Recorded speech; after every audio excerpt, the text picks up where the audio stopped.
Breaking news. Drama! Yes, drama when it comes to Manchester United. It's all kicking off. Man United won't break the bank for him. And if Man United won't break the bank for him, they've got other targets.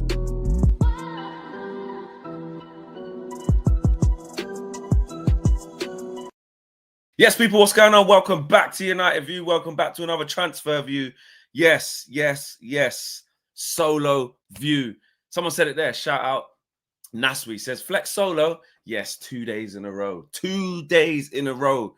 You're getting a flex solo. Loads to talk about, man. A lot to talk about during today's show. Rasmus Hojlund. Rasmus. His move is looking like it's close to Napoli. Napoli in big talks. I'm going to talk about that and see what it looks like. I want to talk about player sales in general and lack of, because it's getting peak, man. There's like 11 days left of the window and we need to get our skates on. We absolutely need to get our skates on, man. I'm not feeling this at all. We need to start picking up the pace with these sales. And it kind of was I saw it in the last hour. But you know, one of the ones where you need the paywalls, behind a paywall. But shout out my good friend Mike Keegan, had him on the channel. He's done a piece in the Mail Sport talking about United for sale again. Do you know what I'm saying? Talking about a clause that could force Sir Jim Ratcliffe out the club, etc. I ain't gonna lie, it's a paywall thing. You know, when you're sort of thinking that the aggregators are gonna pick this up. I'm not even gonna lie to you, I'm just gonna keep it 100. I was expecting like a big surge of all the aggregators. Like, I'm not even Dylan, United District. Where are you on this? Mike Keegan has done a piece. You know what I mean? United Report. Who else? United Zone.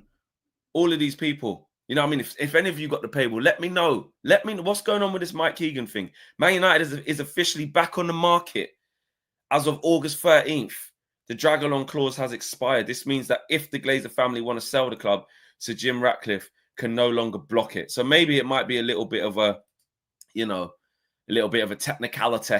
It doesn't mean the club's actually back up for sale. It just means that if they did want to sell it, that Sir Jim couldn't block it. Maybe had a period of exclusivity or a period of protection, so I say, over like can't sell it during this period.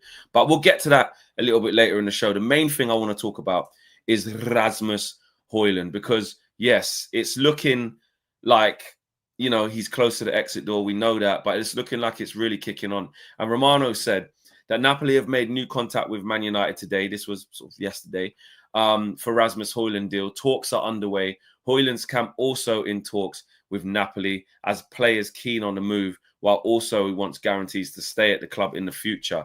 Not a simple loan. Negotiations ongoing. So he wants guarantees to stay at the club. Oh, so he doesn't want just a loan.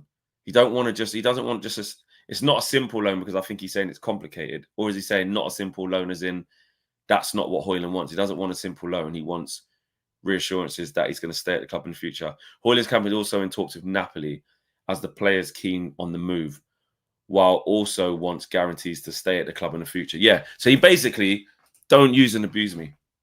Lukaku got an injury. I think he's going to be out for about 3 months. I think he got a hamstring injury, isn't it? Or a quad injury, some form of muscle injury. I was talking to Andy Brazel last night on Talksport. He was a guest on the show, and he was sort of talking about the injury to Lukaku. He's going to delay. He's not going to have therapy, but he's gonna be out for like 3 months. And they got their business done early. Looked like Antonio Conte was happy, which is not an easy thing to do. And now they find themselves without striker. I think they bought one guy from Udinese, I want to say. Andy Brazel told me that's going to be like the main striker, and he thinks that Hojlund won't have to start every game and be the main man, which would help him. But the move itself, very attractive. Very attractive. Serie A champions in the Champions League. You look at, let's just go straight to it. Look at what Scott McTominay's done. And actually, in the name of Hojlund, listen, he was starting to make his name at Atalanta in Serie A. That's probably where he should have stayed a lot longer in Serie A, honing his skills, learning what he needs to do. Like the wrap-up Heaven says, there has been quoted 50 million as well. Flex, sensational business if it happens. 50 million, he wants a permanent at Napoli. AC Milan deal is dead as they're going for Victor Boniface. Yeah. So, 50 to 60 million I've seen floated around there. Listen, I don't think we're going to get that this summer in terms of permanent, but I think we could have an option of, you know, maybe 50 million euro, 40 million euro. We're never going to get anywhere near what we paid for Rasmus Hojlund. We all know this. We all know this. Like, it's gone horribly wrong. But one thing about Napoli and Naples, right, is that you can reignite your career. They will adore you. They will treat you like a god before you've even got god status. Scott McTominay, even before the season that he had, I remember seeing the pictures of him arriving in Naples, right? And seeing all the press and paparazzi, and most importantly, the fans mobbed, bro, mobbed. Like, the Italians, like, they're different with their love. Like, even like, usually, obviously, yeah, you got to earn it and stuff like that. But over there, like, it's not like it is here. Unless it's a massive, massive signing, you don't get a media frenzy like you do in them countries. Like, even I saw what's his face? My guy, Leon Bailey. Of course, he's gone to Roma. You know what I'm saying? Look at the love he's getting. I've seen that on social media. Like, Italians, like you said, Sciliano says Italians are all about family, food, and football. They'll welcome you in. Don't get twisted. If it goes wrong, or when it goes wrong, or you F up, or you're not on it and you don't show commitment, listen, ask Donnarumma when he was at Milan, like, and he wanted to get out and go to PSG. Like, it's a mad thing. It's a mad thing. Like, you can get the good, the bad, and the ugly, but they are fiercely loyal. They will accept you in with open arms and say, come and play for us. You're coming to Napoli. We're the champions. Don't worry about what's gone on. And actually, Rasmus needs a little bit of that. A good environment to be in, a top team to be in, and also a steady ship. You know, and obviously, listen, Scott McTominay is going to be there as well. You know, so I don't think you should look at that as a bad move for Rasmus. I think it's actually perfect. I think it's perfect. Listen, you can say, is he good enough? This, that, and the other. Rasmus has just completely stagnated. I've never bought into the notion that Rasmus is absolute pony. Listen, I know we have not seen the player be anywhere near the standard of what we expected to see. But also, what is that? What did we expect to see? You know what I mean? The money that was paid for, to be fair, you expected to see a competent striker knowing what to do. Lil Yo-Yo says he is pony flex. Hear me out. Let me land. Nah, he's Dross. You put it this way. He absolutely shouldn't be playing for us. I'm not saying that. But what I'm saying is that it's somewhere in between. Like, Rasmus, I think, will go to Italy and do all right. Like, he'll do okay. He'll do better than what he did last season. Do you know what I'm saying? So that's what I mean about, like, total arse. Absolutely can't be our striker. Absolutely fed up of seeing him wrestle against defenders. Absolutely fed up of, like, seeing him play for us. Do you know what I'm saying? So he is dead in that sense. But what I'm saying is that in terms of, well, Napoli are trying to ask for him, bro. AC Milan are trying to ask for him. Like, these teams have seen something where they think he'll fit them. So what my point is that I think he'll go to Italy, and I think he'll do all right. Like, I think he'll do fine. Do you know what I mean? Like Tavares says, after his first season, we didn't come to the conclusion that this is the worst guy ever. Sell him. And listen, absolutely, in terms of Premier League level mid, like, you can't play for us. I hear that. But after the first season, we weren't saying this. Then look at the second season, how crap it was. And you could argue, maybe, did he show his true colors? Did it just expose how bad he is? Maybe a little bit of that. But also, you look at the state of last season. This guy hung out to dry. You know what I mean? Never getting any help, and obviously not good enough. So all of them things added in, you know what I mean, is not it. But listen, we're not running a creche. We're not running a youth club. We're not running the Salvation Army. We're not, you know what I mean? It's a football club, and we have to get the best players in. And if you haven't done it in the last couple of years, regardless of circumstances, you've got to move on. So I don't disagree that this should be happening, by the way. Don't get that twisted. I'm not sitting there thinking, you know, some people were like, nah, we should really keep Rasmus because, you know, he's got less pressure on him now. There's a player there. He's a good lad. Like, you know, we can do with him. What if Seshko gets injured? And, you know, listen, we've got one game a week. We can't think like that. He's not good enough to play for Man United. He's not really going to be in the foreseeable. He needs to leave and go and play football. One thing I will say is his attitude, spot on. Like, a lot of people have been alluding to that. This is not a reason to keep him, by the way. It's just something to big him up on. He's been professional. Even when he got dropped the other day against Arsenal, man's dropped out the whole team. Still turns up in his uniform. and is in the director's box. Didn't have to do that. Didn't have to do that. You know what I mean? If he dropped, he could have just not come. But listen, he is a big United fan. He obviously really wanted to stay here. What you want and what you get are two different things. So I commend the club in that. I don't buy into like we've treated him harshly. I don't buy into none of that crap. Like your surplus, you need to make it clear you're not going to get any minutes. Not a, on the bench thing and like, yeah, hopefully he gets on and hopefully I keep warming up. No, like you're not going to get minutes here, bro. You really need to find a solution. Because we need you to, and you need to if you want to go play football. And in the Danish national team, it's a World Cup year. Like you got to play football, bro. You got to play, and you going back there to Italy is going to be a good move for you. I think he knows that. So the fact that he's open to the move makes sense, makes complete sense, and it has to happen. It has to happen. It just depends what we can get. What can we get for him? That's the issue. Yeah, what can we get? What type of option to buy can we get? Could we get an obligation in there? Could we just do it permanently? I don't know. That's the problem that we have. There's 11 days left of the window. Rasmus is still here. Anthony's still here. Garnacho's still here. Sancho's. Did I say that? Rasmus, Sancho, Garnacho, Anthony, and Malacia are still here. Not good. But it was. Do you know what?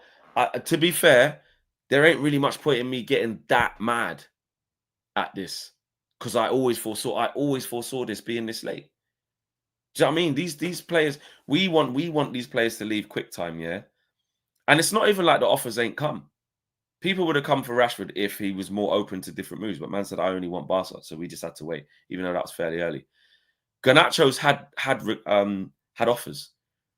Do you know what I mean? He is turning down Bayern Munich, bro. Bayern Munich 48 hours ago, more than that now. Madness. Turning down Bayern Munich, bro. You know how mad that is? Why did he turn down Bayern Munich? Why? Why has he turned down Bayern Munich to go to Chelsea? Don't fancy the competition because the levels are higher at Bayern? Because you've got Luis Diaz there on the left. I think Kingsley Coman's going to go. Gnabry's still there. Didn't fancy himself playing with the best players, but he thought pathway's clearly blocked by Luis Diaz, so he didn't fancy that. Like Show says, London life, Chelsea, likes the Premier League. But why would he turn that down? Do you know what I mean? Napoli was another one. He'd go there and be the absolute man. They'd love him. They'd love him in Naples. They would love him. He'd be a god there instantly. Didn't want to go there. Eric tried a thing. Shout out Ten Hag. He tried a thing. Do you know what I mean? Tried it. Leverkusen. Man said, nah. No chance. Saudi, early doors. So it's not even like a peace thing. You know what I mean? That he wants to stay in Europe and keep proving himself. It's not like, if Garnacho gave the vibe that he wanted to go and get 500 grand a week in Saudi, they'd come in for him. Do you know what I mean? That would be a massive coup for get a 20-year-old from Man United. Do you know what I mean? That would be a massive coup, but I didn't want that. So my point is that he's just picking and choosing what he wants. It's been Chelsea the whole time. And then it gets into like these teams who were trying to get to buy our players. They ain't going to help us out, bro. They are not going to help us out at all by coming in early for the player or giving us anything close to what we want to see because they know we're desperate. And this is where this Garnacho thing is going to get very peak because I'm a little bit worried. I'm not going to lie. I'm worried that they're going to F it up and accept something stupid because Romano is saying, here we go soon. So we know this deal is pretty much done. But there's been nothing really about fees. Do you know what I'm saying? Nothing. And also a loan with option or obligation. I don't want to hear none of that shit. None of that. Dubs, shout out Dubs, man. He says, Flex, just got to look at the ambition of some of these players. Only Rashi and Grealish are looking at World Cup squads. Garnacho left out of last Argentina squad. Exactly. Because he's falling off. He's falling off. Let me get the super chats out. But you're right there, Dubs. Tabrez, big up to you, bro, my brother. Always been a member since for 18 months and always just locking in. Says, morning, guys. Chelsea bidding 25 million for Garnacho. What in the Ben Doak is that? On to Sunday, bring on Fulham, surely 3 points and a routine win. Routine, man. Routine. Check. I didn't take this route to be checked. Seems like you routinely check any utes in jeans and crepes. Shout out Mitchell brothers. Know when someone just drops something and it just sends off bars in your head? Let me know in the chat if you know about Mitchell brothers, man.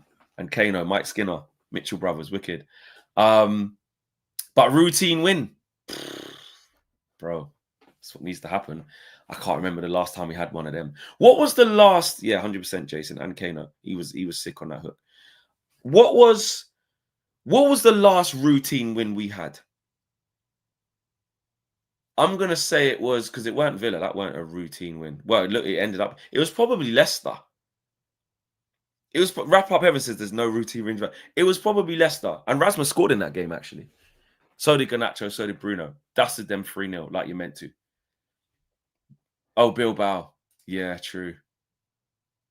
But in the league, Leicester in it. In the league, I'm gonna say Leicester was the last time that we had a routine win. Bilbao away, don't get me wrong. What was that? 3-0, innit? Leon, man, said. Leon was the... I know, I like what you're doing there, Steve. You madman. My heart nearly flipping fell out my whole body. Everton 4-0. When was that? Oh, that was Rashford's last goal for the club, innit? Nah, but Leicester was after that. So Leicester was the last routine win, I would say, where you just turn up to King Power, you dust them down because they're getting relegated. You just mash them up. That's just what you're supposed to do.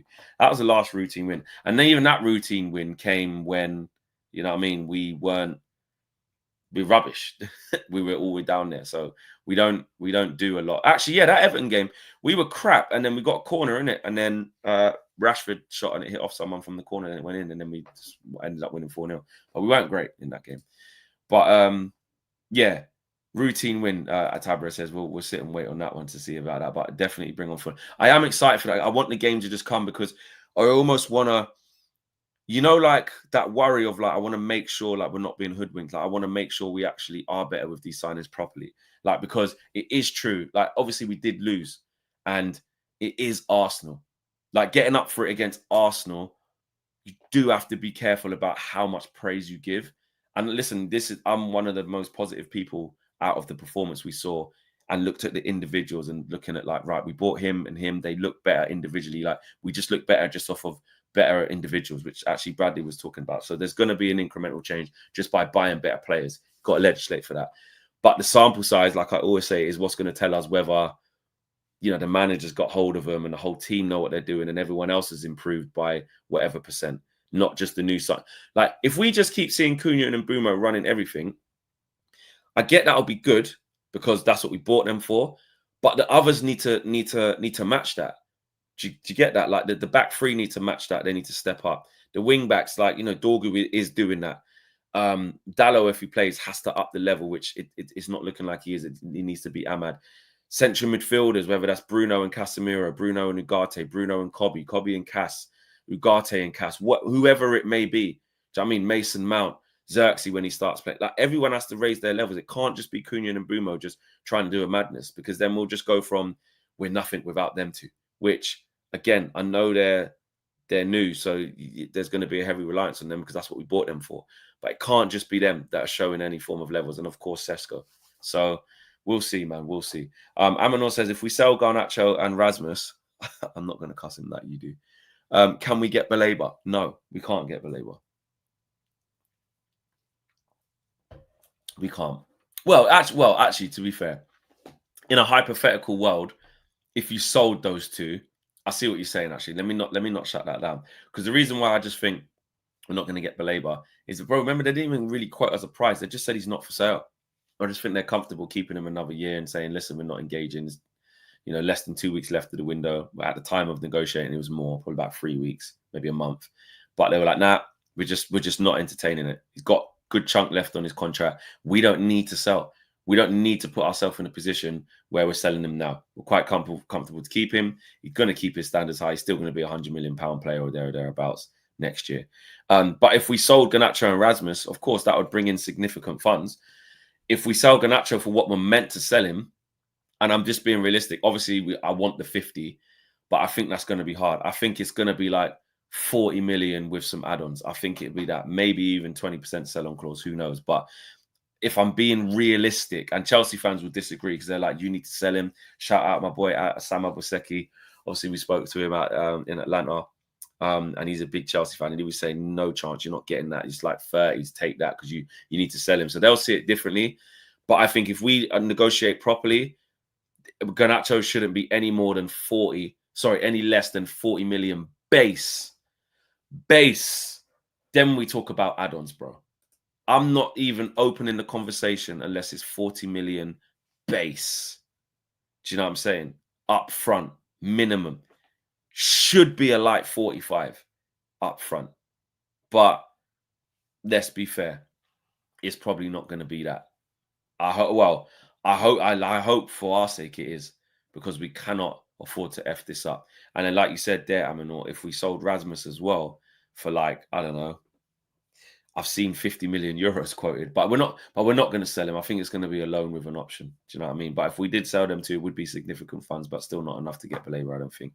So Ryan says, if Hojlund is not good enough for United, Amram isn't good enough to coach United.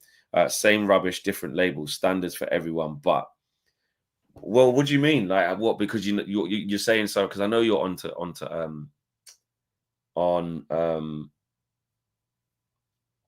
you're onto Ruben, innit? I get that. And I'm not even going to push back as to, don't be, because he hasn't shown anything by his own admission. Like he hasn't been good enough, but he's been given a chance to buy players, shape his team, and do what he wants to do with the team. In my opinion, I want to see him do it. I want to give him the time to do it. I've said yesterday when someone asked me, what would it take for you to sort of be like, Ruben's not the guy anymore? And I think I said October, November times. If October, November times, we're still 13th, 14th and all that rubbish where there hasn't been any improvement, then it will be clear, innit? It will be clear, because there's nowhere to hide now. Even without getting a goalkeeper in a 6, you've had a good window. You've got a whole new front line. We do need other players, so they have to support him in that. It's not enough. But he still has to coach. He still has to improve what we have. Do you know what I mean? Obviously, yes, technically now we're still 15th, which is so ironic. After what, you couldn't write it, could you? After one game, we're still 15th. We were still 15th, yeah, even before flipping Leeds and Everton played. Just typical us. Look at us, 15th again. But listen, we know we've got to start getting some consistency. Look at that. 1, 2, 3, 4, 5, 6, 7. Seven teams lost on the opening day. We had to be one of them, didn't we? 7 losses. 1, 2, 3, 4, 5, 6 draws. 1, 2, 3, 4, 5, 6, 7, and another 7 wins. Look at Leeds. Joint top, mate. Joint top. Sunderland, joint top. City top of the table. Liverpool up there. Arsenal up there. Started on the front foot. Chelsea with a point. But listen, it can all change again. There's tough games to go. But we got to lock him. Where we at? Tabra says, random thought. Was Evan Ferguson a one-season wonder? Well, yeah, he was. Remember that season 2 years ago? 2 years ago, he had a good season. At the end of that season, everyone was talking about £100 million player. 100 M's, bro. Everyone was talking about, saying that you got to get this guy, he's this. And I remember actually, shout out Ryan from, I think it's the Seagull podcast.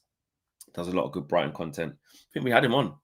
And he was saying even then, he goes, look, everyone's saying, even he was saying it, 100 million for this guy. Like, it's not that. Like, it's not that. He needs time. He needs way more. He was like, fair play. He's like, fair play. Give me that if you want. Do you know what I mean? And he has been injured. He's had injuries. Hasn't been able to get his form going. Had the loan to West Ham last year. You're thinking, that's a good opportunity. Go play there. They need a striker. Couldn't get in. And that's with the absence of Mikel Antonio for pretty much all of last season as well with his accident. Couldn't start there. And now he's gone to Roma. So, yeah, a chance for him to reignite his career. Is that a permanent? Just, Evan Ferguson.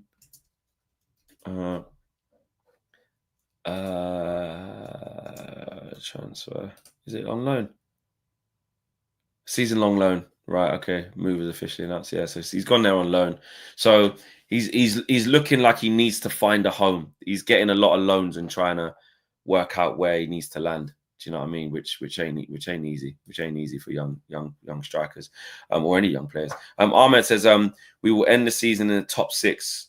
You just watch and click this comment. Top 6. And you know what? Yeah, I'll be honest. That's where we have to be aiming for. 1 game a week. Yeah, made improvements. Got coach your way out of it. Got Cunha and Bruno Sesko. Newcastle United. Look what's going on with them. Although they're still a very good team, Newcastle United. Although all the stick we give them because of the banter, shout out Matty Renton. The back and forths are going to be amazing, and the amount of players that turn them down, and it's a mess. But you still look at the team that is still there, and they're solid, bro. Like, you still don't want to go St. James's Park away, do you? You don't. Villa, they've stayed pretty stagnant. Just sold Jacob Ramsey, signed Evan Gasson. Not doing much business. PSR is hurting them. But you still on their day don't really want to go Villa Park and play them. You know what I mean? I know we just done them at Old Trafford, so we actually got a decent record against Villa, but they're a good team is what I'm saying, and they can accumulate a lot of points, even with the team that they've got now. That hasn't really made any difference. But so you look at them too, obviously, like Brighton and stuff, teams that were up there last year. You got to look at them. You got to look at that and target that. Even Spurs, let's all laugh at Spurs because they're still small, very small. And if they would have got Eze, actually, I was very, very worried about what Spurs are going to be on. But I think Thomas Frank is an excellent manager, and I think they're going to pick up a lot more points than people think. And now they've showed their hand. They got money. This best part of £60 million spent, so they've got to turn their attention to another 10. We'll see who that 10 is and what it looks like. But you can't discount Spurs. You can't discount Spurs of, you know what I mean, having a decent season. Forest, do you know what I'm saying? Forest have made excellent signings. They've been brilliant. Do you know what I'm saying? McAtee, he's there now. Hutchinson, Ndoye. Do you know what I mean? Igor Jesus. They've got players, man. Plus what they kept already. Hudson-Odoi one side, Ndoye the other. Do you know what I'm saying? They've kept Milinkovic. They look good. Do you know what I'm saying? Look at Elliot Anderson in midfield. They just got Douglas Luiz. So their aspirations is going to be that they get in Europe again. And I think, they kept Gibbs White.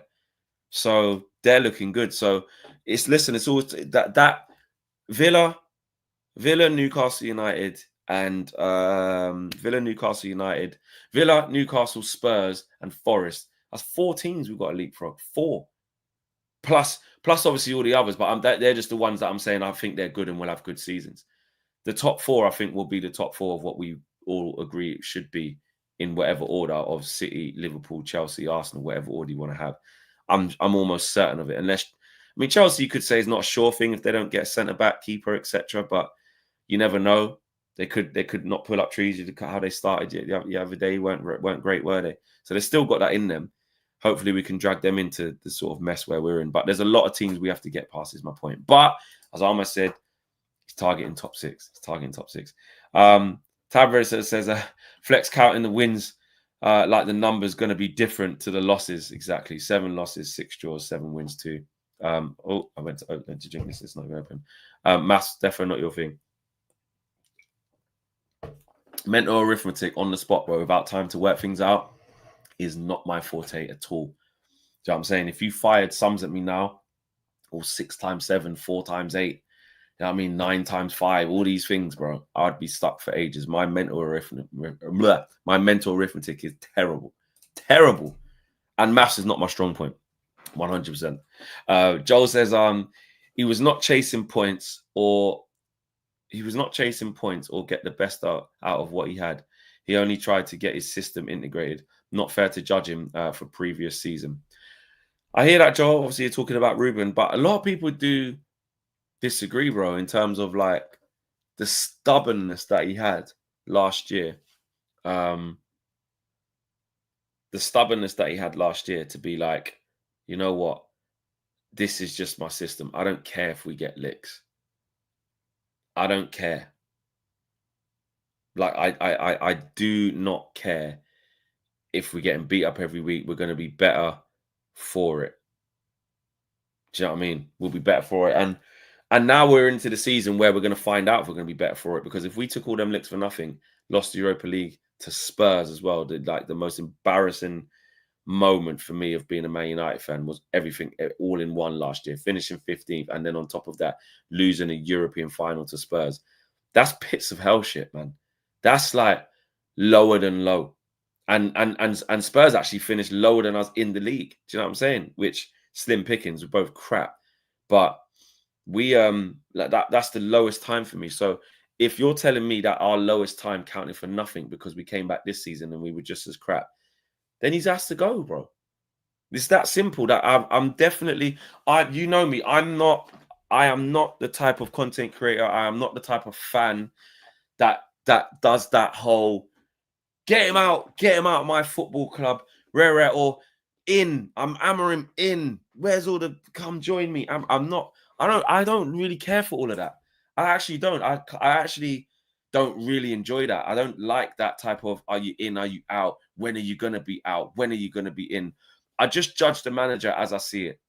And until I think that it's untenable, until I look at it and say we're not going anywhere, like I'll just say I don't think this is the right guy. But even then, I'm not just like hurry up and get out, man. This, that, and the other. It's just I'm just not on that. It's just not how I am, and I'm not going to change from that. But I'll always give my opinion. Listen, when it gets untenable, I won't not call it out. Same with Ollie. I was like, listen, he's got to leave. It's over. It's finished. Like players aren't playing for him. We're losing every week, etc., etc. The same thing with Jose. I said it. Well, that was it. I think that I remember that day outside Anfield in the rain. I think we lost 3-0 or 3-1 or something. I was like, enough is enough. So listen, we'll call it. But I think that continuous argument for me, I just don't have it. I think it's tiresome. And I respect the people that want the manager to leave, but also just get on with it. And they're like, I want him to leave. I don't think he's the right guy, but he's here now. So what's the point in me saying it every single day? Do you know what I'm saying? He definitely ain't going anywhere anytime soon. And the earliest that could happen, if you're somebody who just can't wait to see the back of Ruben Amorim, if that's you, the earliest it's going to happen is like consistently bad results to like October, November, because this board, and rightly so, they've made a big investment into him. They want to see a return on that. They want to give him time to get it right. And there should be time allowed. But also, even the assignment, yeah, let's be real. The assignment for Ruben Amorim to show enough to keep his job shouldn't be hard, bro. We were 15th, 16 losses or some shit like that. I can't even remember all this crap stats. What? All right, okay, I see. 16 losses or whatever the hell it was. If you can't show enough improvement, all you have to do is be in the top half. Let's be real. If United finish 9th, or it looks like we're on course to finish 9th, he's not going to get sacked. From 15th to 9th, better football. I'm not saying I'm aiming for that. I'm not saying I'm aiming for that, by the way. I'm just saying if that happens, he won't get sacked. The only way he's going to get 17 was it 9? What? How many losses was it last year? Oh, do you know? I don't even care. We finished 15th. Yeah, you lot can put the stats in there. I don't care about that. It's not hard. If you can't show improvement from 15th, bro, then what are you doing here? We're not asking for the league. We're not even, some people might be, but we're not even generally asking to make sure you get in the Champions League. Even Europe, like I know Europe is sort of like a Conference League, Europa League minimum. You got to come top 6, top 7. But if he does finish 8th and we miss out on Europe again, but you see stuff, like he could still keep his job. So I'm not saying that every fan will be behind that, because show says it says anything below 6 should result in sacking, and that's fine. Fans, I'm talking about the fans. They will have differences of opinion of what that threshold looks like. But I'm talking about the board. I'm talking about the hierarchy, the people who make the decisions. I'm not happy with not getting Europe. I think you should be 100% getting Europe. You know what I mean? 6th, 7th, easy, 100%. But like you said, there's different contexts. If he finished 8th and got a trophy, he'd still be here. Do you know what I mean? There's different ways. What my point is there's so many ways for him to skin this cat. That's what I'm saying. You finished 15th. So showing some form of relative improvement is not too much to ask. No one's going to ask for the world. No one's going to ask for the world. But if you show enough to just be competing and showing that you're improving as a team, it shouldn't be that difficult. If not, clear off. It's that simple. Right, Ruben set us back a year, not swapping Bruno for Baleba. Says Black Sheep. The Bruno for Baleba thing, I mean, look. Some people say it's our fault because we should have forced Bruno out. We should have told him, because he was like, look, if Man United tell me to leave, they didn't tell me that, and I want to stay here. So basically what people are saying is that we allowed Bruno to have the choice. I don't disagree with that decision. I want to keep our best players and add to the team, and that's what we've managed to do, especially in attacking areas. And now there isn't all of this emphasis on just Bruno. However, if Bruno now wasn't here and we did have 100 million, it's true. What you could do with the team now is you got Cunha and Mbeumo in the 10s, Mason Mount to come in there, Xerxes to come in there between up front and 10. Who else? Kobe, I think it said Kobe Mainoo to go in there as that, and then you, with Bruno money, 100 million, you'd go and get a number 6. Now, if you want that to be Baleba, like you said, it's like for like. If you sold Bruno for 100 million, you're gonna have to need that 100 million to go and get Baleba. So you're only gonna get one player of that quality, or you improve your scouting, and for 100 million, you go and get 2 6s that can do a job. Do you know what I'm saying? And you go from there. But for me, I don't regret not selling Bruno. I know it's only game 1. I said it was. I already said that, and it happened straight after the Arsenal game. Bruno's going to become the scapegoat this year. I feel like I don't know. I got a feeling he might even leave after this year. I don't know. It depends how it goes. It depends how well we do with that, with what it looks like with Bruno. But I can just see it happening. He's already. It's a double whammy. It's a double-edged sword, and the reason why it's a double-edged sword is because Bruno, the manager's decided that Bruno shouldn't play in the 10s anymore, and he's upgraded in that position. Do you know what I'm saying? So Amorim has decided to put Bruno further away from the goal and say he's good enough to still put numbers on the board. I'm confident. He's our leader. He gets it, which I agree with. But you're playing him in a position that's not his strongest. And you're playing him in a position where we don't have the right partner for him. And even if you do have the right partner, to play alongside Bruno in a central midfield 2 is a big ask for anyone playing with him, because it's just not his strength. Does Bruno need to adapt? Can Bruno adapt? Can Bruno become something a little bit more different? He's still always going to play in the same way. So our manager needs to make sure this works, because this is a big move. It is a big move. The fact that Bruno didn't leave, it's not really the club's fault. He wants to stay here. And I want players who want to be here and that are good enough to still offer something. But it's the decision tactically, what he's done. But I can just see all of the criticism just being labelled at Bruno. I can just see it. He's just going to become this big scapegoat. He's doing this, he's spamming this, and he's spamming that. I know stats aren't always the thing, but I did see a stat that said about Bruno created the most shooting opportunities or something like that out of the weekend. So he's still up there. Listen, and then people get angry because the stats are, misleading, or, he also gave away the ball that led to the corner that led to the goal, etc., etc. There's always a combative argument, and I'm actually tired of all of that. If you don't rate Bruno, fine, no problem.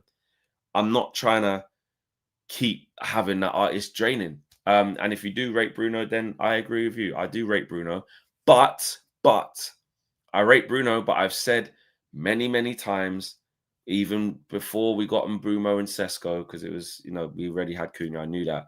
I was like, if we don't get a 6 this year, we're in big trouble, and we don't have one, and it don't look like we're going to get one.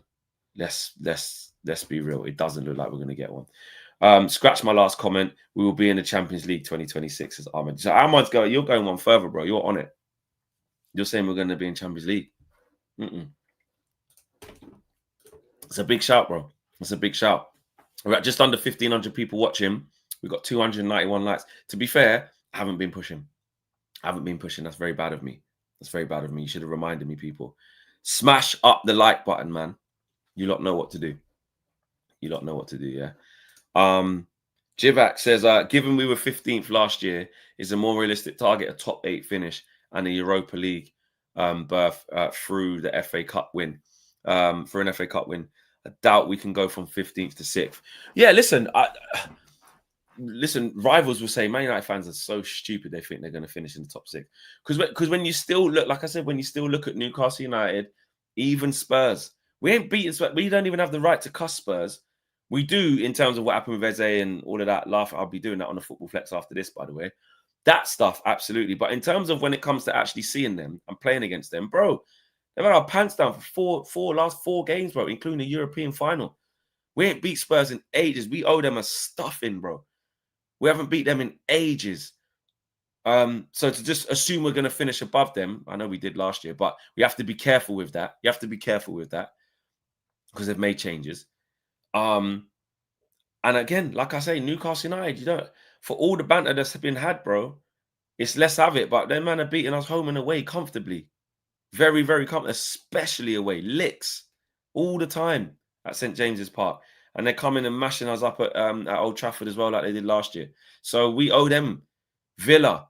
All right, we beat them on the last day of the season and got a draw. We're actually like Villa's a bit of a bit of a weird one where they've clearly been better than us for the last couple of years, but they don't tend to beat us that much. But it doesn't matter. It's not just about the games that we play against them. It's about accumulating more points than these guys. And these guys are super consistent, way more consistent than us. So, G-Back, I actually get what you're saying. Like, it is more realistic to target a top 8 finish.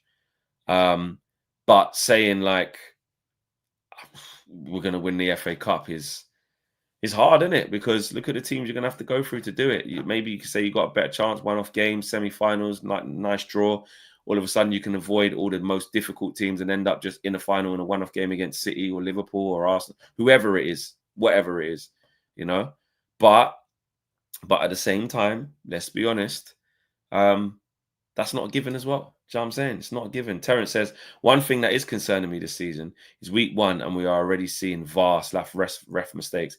Cunha, Tarkowski, dubious. Yeah, that was a bit dubious. And the Bournemouth handball, yeah, 100%. He flipping, that was a definite red card and handball. The Tarkowski one, I don't know. It's one of those where if that was us, we are going mad. Like we're wanting that to be a pen. 100. Like if that was Saliba, do you know what I mean? Arms to the side, but he's kind of leaning into the flight of the ball. Or to the path of the ball. That's the only thing that didn't do Tarkowski justice. But if the referee hasn't given it, I don't think which is what David Moyes' point was. The referee ain't give that. I don't think VAR should be getting involved to say, listen, you need to give that. I think that's one where if the referee gives it, I don't think it gets overturned. But the fact that the referee didn't give it, I don't think it was so bad that VAR had to give it. So you're right.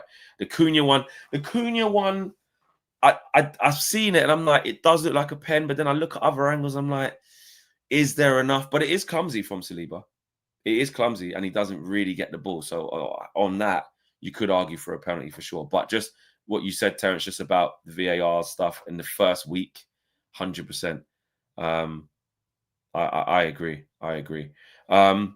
Super Art says we owe the whole league a thrashing. Well, yeah, obviously we do. It's just all about that Fulham game, man. Like I just want it to come so quickly because we have to. I just want to see us. I just win. I just wish there was more games already. I wish we were playing on the Wednesday to right the wrongs against Arsenal, against someone else. I wish that Fulham game was under the lights Wednesday night or some shit. Like because. Or Thursday. Obviously, you just got to be patient. And actually, to be fair, we need the time. We need the time on the training field. We need the time on the training pitch to work out what's going on. What's that? Exclusive. Oh, here we go. Deal done. Edson Alvarez, he's leaving West Ham. He's going to Fenerbahce. That didn't last long, did it? Coming from Ajax. And I remember when he come from Ajax and we were like, actually, he's all right. He's a bit combative. Why didn't we try and get him? But that's not happening. No, he's off. He's gone. I wanted to touch on, just before I wrap up, there was a little bit. I'm trying to find, people let me know, but no aggregators are talking about it. So I'll be honest, I think it's so insignificant. Someone did put it in the chat. Someone put it in the chat again if you've got the Daily Mail thing. And I'll trust that you're saying that's the source. Flex, you missed my second super chat a little while back. Sorry, Joe. Sorry, brother. Let me go back. Go back. Wall on. So Joe said the thing is 50 for Nacho is getting him on the cheap. Oh, right, sorry. And then what was your first one? Wasn't that your first one? Hold on, 50 for Nacho. And bro, there's only one here. Joe Fleming. There's only one there, bro. Or was that the one you're talking about? But anyway, I don't think. Oh, you missed my second super chat a little while back. I can only see one, brother. About the Garnacho thing. And the other one, I'm not sure. Whatever the second one was, bro, or the first one, just put it in the chat. I'll get that read out for you, 100%. But the one you did, the one I can see, though, of what Joe Fleming does say is back to the Garnacho situation. He says the thing is, 50 for Garnacho is getting him on the cheap. Listen, in today's market, it is, bro. I don't care if people want to say he's washed, he ain't that good, he thinks he's so good, he's this, he's that. Like, I hear that. Oh, it was one. Sorry, there you go, Joe. I was thinking, am I tripping out, bro? I can't see two. But I agree, Joe. Like in this market, in today's market, like for the players that are 50 million, I'm not gonna go through with a fine tooth comb like I did the other day. Everyone was saying that you don't need to show us flex. We know. You know what I'm saying? Atuara's 42 million pounds from Bournemouth. That's wild. 42 M's. Crazy. Hutchinson, 40 odd M's. You know what I mean? So these guys who have done nothing, absolutely nothing, is crazy. Who did he go to? Atara, 42. From where? He left Bournemouth. Who did he go to? Is it Brentford?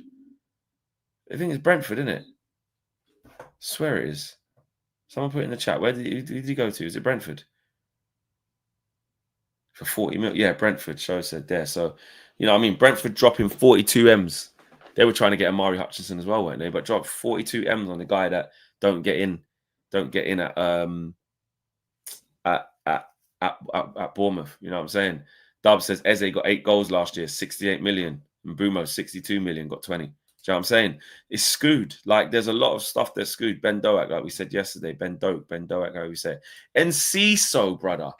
Actually, yes. Thank you for reminding me, TK. Big up to you, my bro. These frauds, Chelsea.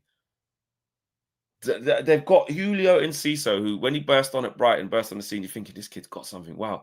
Goes a bit stagnant. Didn't he go Leicester on loan? Oh, no, that was Buonanotte. I can't remember. He went on loan somewhere, didn't he, Enciso? Didn't kick on.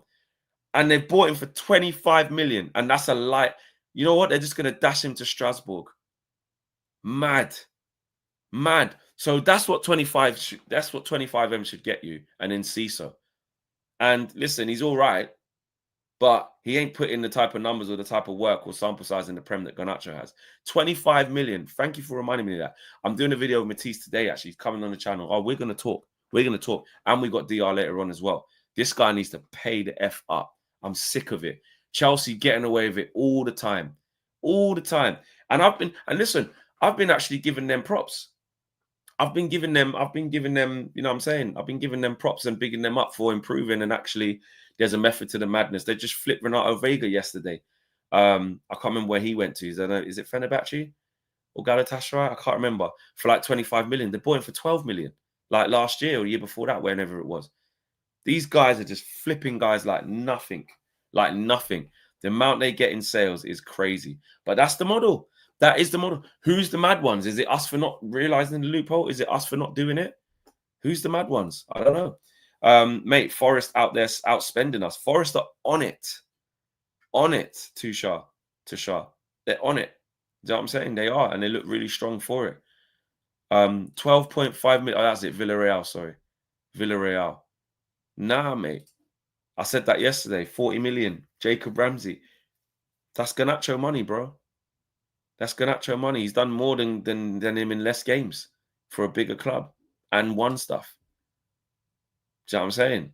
So, nah, I'm not having it. At all. But that thing, I'll be honest, that Man United for sale again, I think it might be a bit of a non-story. Hardly anyone's talking about it. It doesn't feel like it's that. And someone did drop in a chat earlier, and it seemed to me like there was just basically a period of protection, a period of exclusivity, etc. Yeah, I'll do that. Shout out Tabrez. Tabrez should be a mod, to be fair. Where's Tabrez, bro? Let me do that right now, brother. Big up Tabrez, my brother. There you go. See it there. Big up Tabrez, new modern that. My guy. Yeah. I forgot what I was even saying. I was cussing about something. What was I cussing again? Garnacho and Ciso, Chelsea, just make them pay. Oh no, sorry. What do you call it? The club being for sale. That was it. Like, no one's really talking about it. I just think it was a situation where that thing has now been removed after a certain time. It's in the contract. So now, if capital IF, if Man the Glazers want to sell the club, which obviously they ain't going to, they don't have to, he can't block it. But whatever, doesn't mean anything right now. We'll keep an eye on it. If there's more on it, I'll talk about it more. But it doesn't feel like it's that. Do you know what I'm saying? Yeah, let me know if Tabs starts moving mad. Let's take him off as a mod. If he gets power hungry, he starts moving mad. We'll lock him off. You know what I'm saying? We'll lock him off. But big up to each and every single one of you, man. Smash the like on the video.